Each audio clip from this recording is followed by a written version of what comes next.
All right, welcome back to my live Wednesday. I'm happy to have you here. If you're here live with me, that's awesome. If you're listening to this on my podcast, which is Just Start Real Estate, where I replay this every single week. So if you're not able to make it live, you can go on there and check it out as well. So you can just go into iTunes or Spotify, wherever you listen to podcasts, and type in Just Start Real Estate, or you can type in Mike Simmons, and I should come up on the top there.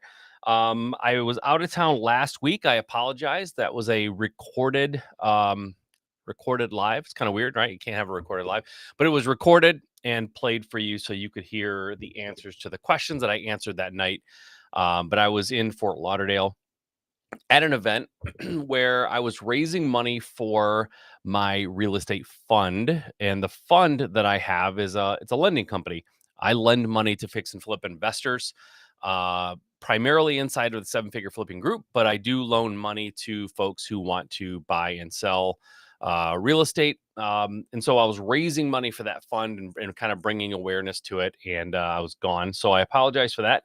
But hopefully, if you tuned in, you still enjoyed what you heard. You still got good answers to questions that you may or may not have had, or even knew that you should have. But I am back live again today. One thing I wanted to mention, I mentioned this at the top of these lives a lot, but it's important because this is going away sometime in the early next year. It's my direct mail free course. It's how I do direct mail. I have sent um, millions of direct mail pieces out. I've spent over $1 million in direct mail. And when you spend that much money on something that costs 35 cents a piece, that's a lot of sending out mail. It's a lot of learning. It's a lot of making mistakes and figuring things out. And so I compiled all of that learning and what I know and how I do direct mail into a free course. You should grab that while it's still free and while it's still available. Because here's the deal: getting leads in real estate is always going to be one of the highest priority things that you do. If you start focusing on things in your company, in your real estate company, whether you're a house flipper, landlord, wholesaler, no matter what you are, if you take your eye off of generating leads and your marketing, pretty soon, before you know it, your company is probably dying or going in the wrong direction. And so you want to be bringing leads into your company. One of the best ways I have ever seen to generate leads, not only my company, but I have coached and mentored hundreds and hundreds and hundreds of people. I have dozens and dozens of friends that are doing this industry right, and they're doing it at a high level, and they're building 7 and 8 figure businesses. And all of them, virtually to a person, agree that direct mail is primarily responsible for the success and growth of their company. And so if you're not doing it, you should be doing it. Grab my course. If you're doing it and you're not getting the results that you're just loving and thinking that you've got this thing nailed and figured out, get my course. It's free. Just go and grab your spot. Like, go and get it. Even if you don't watch it right away, if you're like, you know what, I'm kind of tied up until the beginning of next year, I just don't really have time, I'll wait. Grab it, because it might be gone when you go to get it. If you get it now, you have it forever. I don't take it from you. And if I ever go back and update it and kind of make it more relevant for the time, whether that's next year, the year after, or whatever, you'll get all of that, all of those updates for free. So go and grab it. How do you do that? Go to mikesimmons.com. On the front page, you can just put your information in and I'll get that. I'll get you access to it. Or you can go to mikesimmons.com/winning direct mail. Also, if you just remember the name Winning Direct Mail, you can go to winningdirectmail.com. So whatever's easiest for you, but go and grab that before it is no longer an option and it's not available to you. All right, let's dive into today's questions. Let's see. First one says, do you agree with this statement? More valuable homes are likely to cash flow less, if at all, than lower value homes. um, there's truth to that. I would say that is a true statement in a lot of cases. And traditionally, that's definitely the case more often than not. The problem is when you say cash flow, you're opening that up to an awful lot of possibilities because nowadays things like short-term rentals, right? Airbnb, VRBO, these sites have allowed us to take a house an expensive, nice house that might not otherwise have cash flowed in a traditional long term lease environment. It may not have cash flowed. But now you take that same house that's kind of on the more valuable side or expensive side, and you make it a short-term rental. Depending on where it is and kind of the way that you set it up, you might cash flow more. You will cash flow more in most cases than you would with a traditional long-term lease, and you might even cash flow more than some of the lower end houses. What it used to be, or I shouldn't even say what it used to be, because short-term rentals have been around for a long, long time. But traditional thinking used to be, and I used to tell people this, and I still do sometimes, right? If you're saying, I don't want to do Airbnb, I don't want short-term rentals, right? I just want long-term rentals. Okay. If you tell me that, then this theory is still relatively, it's pretty accurate, right? So you have like this scale. And on one end, very extreme end, you have real inexpensive houses that cash flow a lot, but there's really no appreciation. It's not going to be worth more in 10 years than it is now, right? It's like maximum cash flow, minimal, if any, appreciation. And on this side, you have high appreciation and minimal cash flow because it's typically a more expensive house and you buy it not for the cash flow, you buy it for the appreciation, right? And there's usually this scale that we have. And then as you go into the middle, you get houses with some appreciation and pretty good cash flow. But then the more cash flow you want, the lower, the value, the lower the purchase price or lower the all-in investment that you have to make. And then, so to give you a really big extreme, right? 10, 12 years ago in Michigan, the Detroit area, people saw it. It was kind of national news, and there were people coming from outside of the country because they were hearing you could buy houses in Detroit for 500, 1,000, $2,000 that would rent for 8 or 9 or $1,000 per month, right? It's like maximum cash flow. It's a ton of cash flow, right?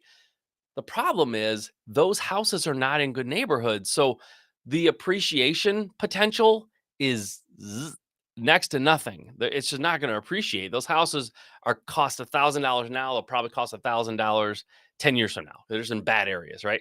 But if you can keep renters in them, the cash flow was really great, right? Really, really great. Now, on the other end, like I say, you've got these expensive houses that don't rent for enough for the cash flow to be significant. And sometimes it's break even, but they're in really nice neighborhoods. And so, you know, they always appreciate. They're worth more now than they were 5 years ago. They'll be worth more in 5 years. 5 years from then, they'll be worth even more, right? They're always going to appreciate. So you have this house that, you may buy it for $250,000, $250,000, but in 10 years, it's going to be worth $500,000. And in 25 or 30 years, it could be worth $1 million. You can see that trajectory over time. And so a lot of times, the higher priced houses cash flow worse. The change to that is the rise in popularity of short-term rentals, Airbnb type houses. And so now you can take this house that maybe you bought it for $250,000, but it's near a cool little downtown, or it's near some ski resort, or it's near some really, big lake that's a tourist attraction or whatever. And so now instead of that $250,000 house renting for $2,000 a month, and it's sort of like kind of break even proposition for an investor. Now, if you short term rental that house, right, you put it on Airbnb and advertise it that way. Now, maybe that house is a $5,000 a month revenue, right? And then by the time you pay all your expenses, maybe it's cash flowing a couple $1,000s. And so that's a reality now that people are actually getting those kind of numbers. Those aren't totally fake numbers; they're realistic numbers. And so nicer houses now can cash flow if you're going to use them like that. But if you just want long term, 1 year, 2 year leases, more expensive houses and nicer neighborhoods a lot of times end up being an appreciation move more than it is a cash flow thing. Maximum cash flow usually is like minimum price, maximum cash flow, maximum price, minimum cash flow. It's just the way it usually works. I'm sure there's exceptions. So if you're listening to this and you're like, no way, I live in a town where really nice houses cash flow. Okay. But that's the exception. It's not the rule. Usually, expensive houses don't cash flow, cheaper houses do cash flow, but the cheaper houses don't appreciate usually, right? And sometimes it's not so much cash flow. Sometimes it's like, how long do you want your renter to stay? And sometimes the nicer houses and the nicer neighborhoods, you tend to have renters that stay in the house longer because they like the school system, they like the neighborhoods, right? They don't want to move. And so sometimes renters tend to stay a little longer in the nicer houses and the nicer neighborhoods. So that's another thing to consider. But yeah, there's some truth to that. The more valuable homes, the less cash flow, and lower value homes, well, a lot of times higher cash flow if you can keep people in. So there's a lot of variables, right? You have a lower priced home. The implication of a lower priced home is that it's not in a great area. Sometimes, a lot of times, not in a great area. Not in a great area. Sometimes harder to rent. Sometimes harder to keep it rented. So those are all factors too when you're thinking about that. All right, let's see what we got in the chat. Mike Smith is here. What's up, buddy? All right. Mike says, "Hey, Mike, love the show and your expertise. I'm just wondering, what are the best ways to ask a seller how much you need? How much? Let's see. What are the best ways to ask the seller? Oh, I see. Dot, dot, dot. How much do you need for your house? Um, okay, let me see. Okay, that's a different question. All right. So the first question is, how do you ask them how much they need for their house? Um, usually, uh, y- the problem is if you want to know what they want for their house, the house price can never be the start of the conversation. It really shouldn't even be the focus of the conversation. What you need to do first, Mike, is go into that house, look around, do a walkthrough, all that, start building rapport, start talking to them, find out why they're selling, find out what their motivation is to sell. Spend the majority of your time figuring out how you can solve their problem. And in doing so, once you sort of agree that, hey, I can solve your problem, you need to be out of this house and into your next house, or moved into wherever you're going to go, another state, another house. You need to do that by the end of the year, right? It's December 21st right now as I'm recording this. You need to be there by the end of the year, okay? The MLS, traditional real estate realtors, they cannot accomplish that. I'm an investor. I can accomplish that. I can get you out of here in 10 days. But for me to do that, and this is like after a long conversation, right? Maybe you've been there for a half an hour, an hour. You say, all right, in order to do that, the price that I'm able to offer you is X. And usually X is lower than what you actually ultimately could offer them, like maximum allowable offer. But first, you have to focus. We as investors get up in our head about what we can pay and how are we going to convince them and how are we going to get them to our number. You get them to your number by creating rapport, building trust, solving their problem, then telling them what you can pay. Very likely what you're willing to pay is not what they're willing to sell for, but you anchor them at a number that's a little lower than what they're probably going to want, and then they're probably going to come back and tell you what they want for the house. And very likely they're going to give you a number that's a little higher than what they'll ultimately take, and then you start kind of working your way backward. But as you're doing that, as you're sort of trying to find that middle ground or a number that you both can agree on, you just keep bringing them back to the problem. Mr. and Mrs. Seller, you said you needed to be out of this house and in Florida with your daughter because she just had a baby and you don't want to miss that and she needs help, whatever it is. You said that was number one thing. You need to be out by the end of the month. Okay. End of the month is really fast. I can make it happen and I'm not going to get a mortgage. I'm not going to make you wonder if it's going to get approved. None of that. It's cash. I'm going to be able to buy it for sure. But in order for me to move that fast, and for all the work that I'm going to have to do to get this ready, this is the number I have to be at. I want to be at 100,000. You're at 130,000. I can't give you 130,000. Could you do 110? I think I can go up to 110. You start working that conversation. I don't think I can go up to 110. Well, let's just talk about what happens if I don't buy this house. Okay. If I don't buy this house and you do end up putting it on the MLS, best case scenario, you get an offer the first week and it's going to be another 45 days, maybe 60 days before you get to closing, because they're going to have to do an inspection. I'm not going to do that. They're going to have appraisers that come through. The bank is going to send through appraisers. I don't make you go through that. You're probably going to have a lot of showings before you actually get an offer. I'm not going to make you, keep your house clean and go out every 2 or 3 nights while we have walkthroughs and people. Like, I'm not going to put you through all that. I'm going to get you to your next stop within 10 days, which is really pushing it, right? That's really fast. But you have to work with me a little bit. I know ultimately you want 130, right? But right? We walk through and the kitchen it hasn't been redone in a couple of decades and the roof is a little on the old side. So there's a lot of work that I'm going to have to do to get this ready. I want to help you get down there and I will get you down there, but we've got to work on this price. And then you start talking like that. It's not so much saying, what do you want for your house? Now, when the person answers the phone, whoever is taking your leads or whatever, they should be trying to get a price out of the person.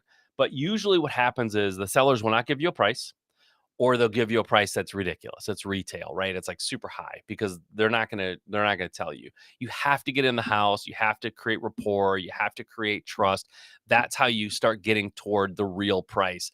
But really, like I said, it's really more about focusing on their problem, focusing on their challenge and their motivation. Why do they need to move? And by the way, if they don't have any motivation, if they really don't have to move, like if they could live there forever and their whole life would be just fine and they have no strong reason to move, the likelihood of you buying that at the right price is pretty small. So, you've got to hammer if they truly have motivation and they 100% believe you can solve their problems and they trust you, getting to the price that makes sense for you is going to be so much easier. All right. Next question from Mike. A different question. If I know I do not want to purchase a property to rehab myself, how do I tell the seller essentially I'm going to try to find a buyer for them?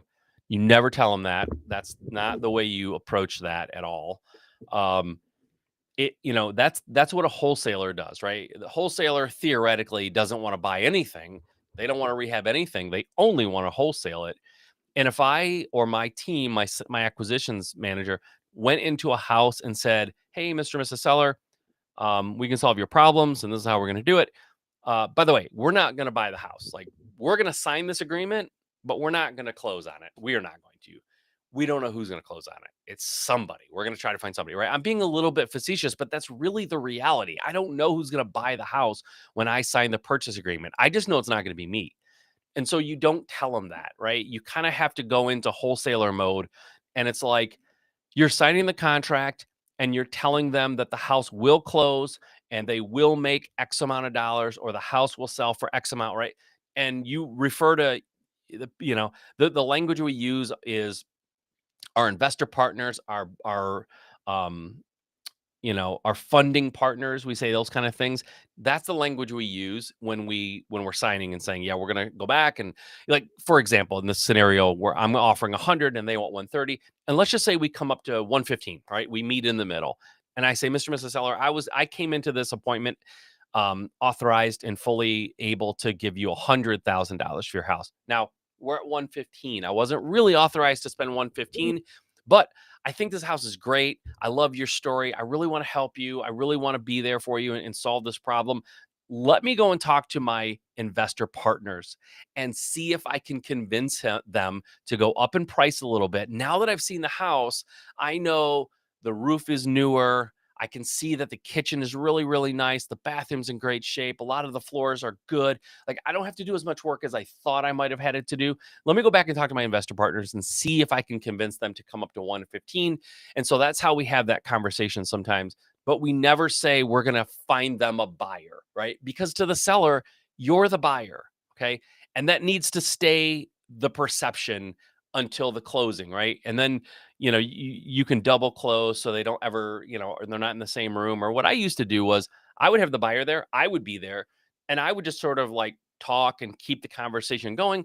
And if somebody asked who that was, I would just say it's my investor partner. I would talk to the buyer beforehand and say, listen, you're my investor, you're my investor partner on this, and just don't rock that boat. And so that's how we did it, right? The key is don't promise something that you can't deliver. So never go into an appointment and say, Mr. and Mrs. Seller, I guarantee you I will buy this house and I will close on it in 2 weeks. And then come back to them and say, I couldn't find anyone to buy it. I have to back out, right? You're an absolute horrible person if you do that. But if you say, Mr. Mrs. Seller, we agreed on a price of 115. It's a little higher than I meant to. Give me 2 weeks. I'm going to go talk to my investor partners. We're going to run the numbers again. We're going to look at the renovation budget, and we're going to come back and I'll let you know whether or not I can actually go up to 115 or if I can't. Give me 2 weeks. I'll come back with just an honest answer, and we can either agree to close on it because we can come up to that price. We can rip up the contract and just part ways on good terms, no hard feelings, or we'll maybe talk about a reduction at that time if it's even something that you can consider. And so we're always sort of letting them know that we're going to work on their behalf to get that done, but there's a chance that we're going to come back in a week or two and we may have to like relook at the price. If you make that the expectation, you're a good guy and nobody's mad at you. If you imply or explicitly tell them that it is a done deal and you are going to close in 2 weeks or in a month and you don't, you're kind of a jerk, right? And so you got to just it's about setting expectations. The reality is when we go in at $100,000, almost never do they just say, okay, that's great, right? Usually there's a negotiation. Usually we come up a little bit on our initial price, which is usually a little lower than we can actually pay. We come up a little bit, and so we give them this, hey, give us a week or two. Let us go back and run the numbers again. Let us talk to our contractors. Let us kind of really dial this in and make sure that we can come up to the number that you want to come up to. I think that we can, but give me 2 weeks and I'll come back and we can have that discussion. That's the way you handle it, to set expectations for the fact that you go out and you put this out to your buyers or whoever, and nobody wants it at that price. It's just way too high. You can come back and say, Mr. Miss Seller, I told you I'd come back, give you an honest answer. Listen, I talked to my investor buyers. We just can't go higher than what I initially thought we could spend. That is actually the most that we can do. We can rip up this contract. No hard feelings. You can go out and find someone else or put it on the MLS, or let's talk about a reduction and see if there's any way we can get this number down a little bit more. So that's how we have that conversation. All right. Chadwick Bearden says, Merry Christmas, Mike. Merry Christmas, Chadwick. I appreciate that. Thank you very much. All right, Mike Smith. I know a wholesaler should never say that. It was the easiest way to ask you that question. Yeah, that's fine. Yeah, man. Never say I'm not the buyer, because you are unraveling the entire conversation when you do that. And I know some people have a problem with that. I get it. It's not dishonest. You're not telling them you're going to be the one closing on it. It's implied, sure, because you're signing the contract. But here's the deal. If you tell me, Mike, that you are going to send me $100 for Christmas, all right, you're going to send me a card with $100 in it, and I end up getting a card on your behalf from somebody else who's it's came out of their bank, and they send me $100, but I know it's the promise you made of that 100, they're covering it, and they're saying, I don't care. I want the 100. And so if you're going to buy my house for $100,000, I don't, as the seller, there's absolutely no reason for me to care who that money comes from. As long as when I get to the closing, the sale price is $100,000 and I'm getting what I was told I was going to get. That's the promise you're making, that the house is going to be sold for the price that you agree upon. You're not making any promises that it will be you. Excuse me. So you just have to set the right expectations and don't say anything that's not true. And certainly don't make promises you can't keep. That's the name of the game. That's how you stay on on Santa's good list, not his naughty list, to use a Christmas analogy. All right. Mike Smith, 100%. I never promise what I can't deliver. In fact, I underpromise. Awesome. Good. Always underpromise and over deliver. It's just like the best way to put a good taste in people's mouth about you. But don't freak out. I mean, if you have a house that for whatever reason you don't want to take it down, but you know it's a great deal, sign that deal and go find somebody who will close on it and make sure it gets done. And we don't, by the way, when we find buyers, we don't just go, all right, it's between you two now, seller and buyer. You guys deal with it. No, you have to stay in that transaction, because to the seller, you're the buyer, and they need that warm, cuddly feeling that this is all going to work out, because it's an unconventional sale as it is, right? They're used to having, a realtor involved and all this. Like they're kind of feel like they're flying without a net, and it's a very stressful, tense time for the seller, right? They're a little bit trusting in you that you're not a flake or you're not going to just do something weird. So you have to stay in that transaction. You are the face of this whole thing, right? The buyer is going to ultimately bring the money to the table and buy it, but you have to stay involved. They don't want to talk to the new buyer. They don't know that person. They don't want to know that person. And in fact, you try to put those two together, 8 out of 10 deals will fall apart. They just will. It'll be a mess. Most buyers are not the best at dealing with sellers in my experience. They're just not. They just want deals. They're used to dealing with wholesalers. It's very cut and dry. There's a lot of shorthand conversations. Everyone kind of knows the deal. The minute you go to a seller with that kind of um sort of like assuming they know everything and like talking to them as if, it's all going to unravel. It'll go to heck. It'll be gone. So you can't do that. All right. Let's see. No more new questions. Let's hop back into the questions that I got sent real quick. Okay. Question is, let me put it up on the screen. I have inherited 5 properties, 2 single family homes, and 3 mobile homes, and would love your thoughts about what to do with them. I would love to pay off some bills and establish some passive income. Okay, well, I don't know in your market how mobile homes are viewed, but if this were me, just with what you've given me and what I know what your goals are, I would sell the mobile homes and rent the single family houses. I just think that's probably a smarter play.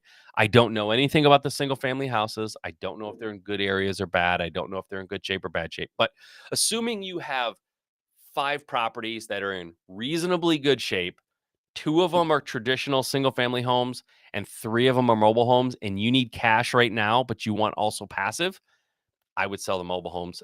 Because in my experience, in my market, mobile homes are just less desirable. I think any market, mobile homes are less desirable.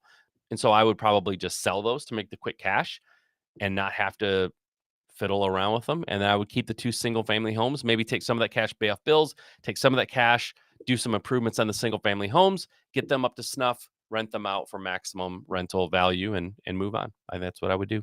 Pretty straightforward. All right. One more question, unless there's a live one, Mike and Chadwick, you guys are welcome to hop in with a new question. If not, I'm going to answer a different question. All right, here we go. Next question. I am thinking about joining a mastermind. What questions do I need to ask to make sure the group I'm joining is actually going to provide me with value and justify the price that they charge? I'm a little bit biased here, right? I have a coaching program. It's not a mastermind, but it's a coaching program with me. It's group coaching, and it's mostly geared toward wholesaling. So that's an option. If you want a true mastermind where there's a lot of people in it and a lot of um, content and face-to-face meetups and all that stuff, and a Facebook group that you can go into. If you want that, I'm biased. I think there's only one that exists that I know for a fact is of high quality and will not disappoint you. And it's Seven Figure Flipping. I talk about it on this show all the time. If you want to find out more about Seven Figure Flipping and where you might fit in, there's two levels to it. There's sort of like a beginner level that you can get into if you've never done a deal, or if you've only done one or two. There's a level for that. And if you've done like a lot of deals, if maybe you've done more than 10 deals, or you have like this, 6-figure business that you're currently running that you want to scale up and get to 7 figures, then there's a little bit higher level group that you can join inside of 7 Figure Flipping. So reach out to me directly. You can go to 7figureflipping.com if you want, but if you want to just talk to me about it and understand, like, from my perspective, and I've been a part of that group since 2015. I'm happy to hop on a call with you and talk to you about it and see if it's right for you. But to me, that's the only mastermind that makes sense. I've heard bad things, and I'm not going to badmouth any other masterminds. I'm certainly not going to name them by name. I know that 7 Figure Flipping is of the highest quality and integrity anywhere. It just is, right? And so we can talk about that if you want to. All right. Let's see. Let's see. Mike Smith, one more here. Regarding something you said earlier about the seller negotiation process, you said to anchor the homeowner with a low price. I assume you don't feel they need to give a number first then. Um, excuse me. Yeah, I'd rather them give a number first, but I don't necessarily care if they don't, but my number is going to be low, right? And so in this, let's just say that my maximum allowable offer, for example, is $110,000, right? That's my maximum allowable offer. My team is going to go in and probably offer somewhere around 90. We're probably going to be about 20 to 25% lower than what we can actually pay maximum. So we'll come in at 90 and they'll say 130, maybe. And then we'll start talking about why do you want 130? How do you know your house is worth that? Or like, is that your mortgage amount? What do you owe on the house? Like, we'll start asking those questions. But if we give the first number, it's going to be low, right? If they give the first number and they say 130 and we know we can go to 110, we may go to 100 and say, well, we can do 100, right? And then we'll kind of work from there a little bit. But yeah, we're always going to start lower. We're always going to anchor low for sure. Um, because if we say 90 and we go up to 100, they got us up 10 grand. We could have went to 110, right? So we could have gone a little higher. We feel like it's a win for us because we got it 10,000 lower than what we ultimately could have spent, and they feel good. They got us up 10 grand, right? Maybe we get them down a little bit. So yeah, we're going to anchor. We usually use that technique, anchoring a little bit low. All right. New question. I think I just answered it. Yeah, I think I did. I don't see anything new. No. Okay. Cool. All right, Mike. You're on the clock. You've got 5 seconds. You throw another question there, I'll answer it. Otherwise, we're calling it a night. Going once, going twice, 3 times, 4 times, 5. We're out. That's it. All right, guys. It's been a blast. Mike, thanks for being here. Chadwick, thanks for being here. Those I know, by the way, I know I've got people watching this like fly on a wall, not participating because they tell me all the time, "Hey, I love your Wednesday show. I'm tuning in every single week." I've never seen them ask a question. So, Mike, thanks for stepping up and asking questions. I appreciate it. For those of you that are watching Fly on the Wall, I still love having you here. A lot of love for you, but you can ask questions too. Don't be ashamed. Don't be afraid to do that. I'm here to do that for you. So, anyways, guys, if I don't talk to you again, which I won't, have a good Christmas. Drive safely. Be responsible. Enjoy your family. Have a blast, and I'll see you.